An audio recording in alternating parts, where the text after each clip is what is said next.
Gold, trusted gold buyers. మీరు తాకట్టు పెట్టిన బంగారాన్ని విడిపించి ఈ రోజు ఉన్న మార్కెట్ ధరకు కొనబడను.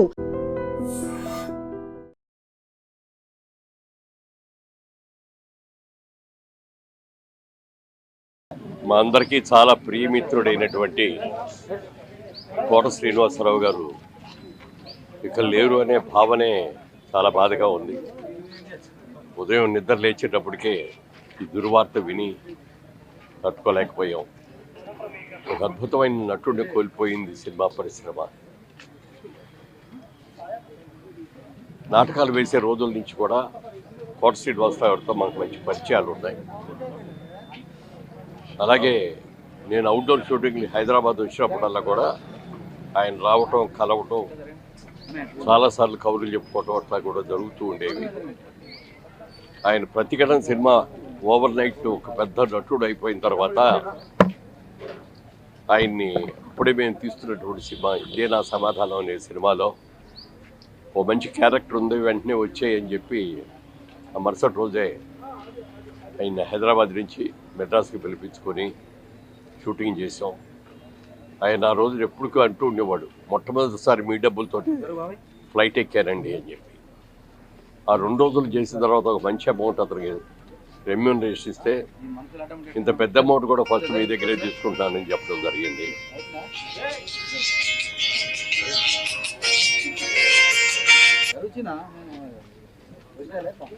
ఆ తర్వాత అనేక చిత్రాల్లో మా జేబెరీ సంస్థలో నటించడమే కాకుండా చాలా చిత్రాలు ఇద్దరం కలిసి చాలా పాత్రలు చేయటం జరిగింది. ఒక ఎక్స్క్లూజివ్ నటుడు అతను, ఎవరిని అనుకరించేవాడు కాదు, తనదొక స్టైల్ లాగా అతను చేసుకుంటూ వచ్చాడు. విల్లీ పాత్రలో కూడా కామెడీ చూపించేవాడు. ఈ వ్యంగ్యం చేయటంలో అయితే అతని తర్వాతే ఎవరైనా సరిపోతే. అటువంటి మంచి మిత్రుడు ఒకరోజు నా దగ్గర వచ్చి ఒక సలహా అడిగాడు. మురళీమోహన్ గారు, నేను బ్యాంకులో ఉద్యోగం చేస్తాను, మంచి పొజిషన్లో ఉన్నాను, తొందరలో బ్యాంక్ మేనేజర్ కూడా కాబోతున్నాను, మరి ఈ టైంలో ఈ సినిమాలు అన్నీ వచ్చి ఏం చేయాలో అర్థం కావట్లేదు, సినిమాల మీద కాన్సన్ట్రేషన్ చేయాలా లేకపోతే నా బ్యాంక్ ఉద్యోగం కోసం చేయాలో అర్థం కావట్లేదని మీ సలహా చెప్పండి అంటే నేను ఒకే మాట చెప్పాను. మీరు సినిమాల్లో ఒక రాకుండా ఉద్యోగంలో ఉంటే ఎంత సర్వీస్ ఉంది మీకు, ఎన్ని ప్రమోషన్స్ వస్తాయి, ఎంత శాలరీ మీరు సంపాదించగలరు అది ఆలోచించుకొని ముందు వచ్చిన డబ్బులన్నీ బ్యాంకులో ఆ జీతానికి సరిపడగా మీ సర్వీస్ అయ్యే వరకు ఎంత సంపాదిస్తారో అంతని బ్యాంకులో డిపాజిట్ చేసుకోండి. సినిమాల్లో బాగుంటే కంటిన్యూ చేయొచ్చు, బాగోపోతే కనీసం మీ ఉద్యోగం అయ్యా అది పోయిందే అని అనుకోకుండా ఆ డబ్బులు ఉంటాయి అని చెప్పిన సలహాని 100కి 100 పాళ్ళు పాటించి తర్వాత ఆయనే చెప్పాడు, సార్ మీరు చెప్పిన సలహా ప్రకారం నేను బ్యాంకులో ఫిక్స్డ్ డిపాజిట్లో ఇచ్చేసానంటే.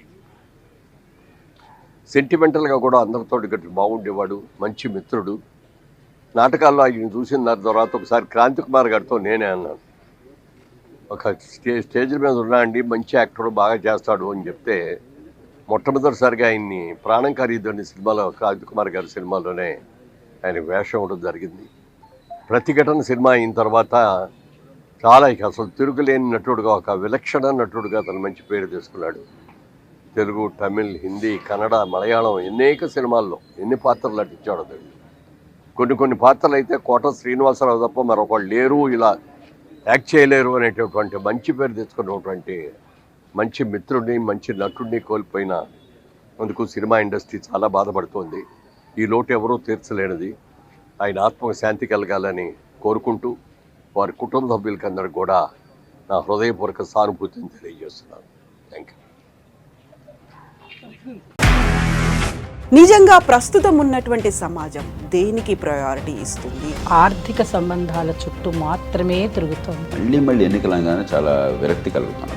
మంచి అనిపిస్తుంది కదా, లేడీస్ కూడా ఛాలెంజింగ్ జాబ్స్ చేసినప్పుడు చాలా బాగుంటది. ట్రాఫిక్ అసిస్టెంట్స్ గా నియమించిన ట్రాన్స్జెండర్స్ అందరితో సాల్యూట్ చేయించుకుంటున్నారు. ఫుడ్ డెలివరీ ఇవ్వటానికి వెళ్ళినటువంటి డెలివరీ బాయ్ అనిల్ పై కళ్ళ ముందు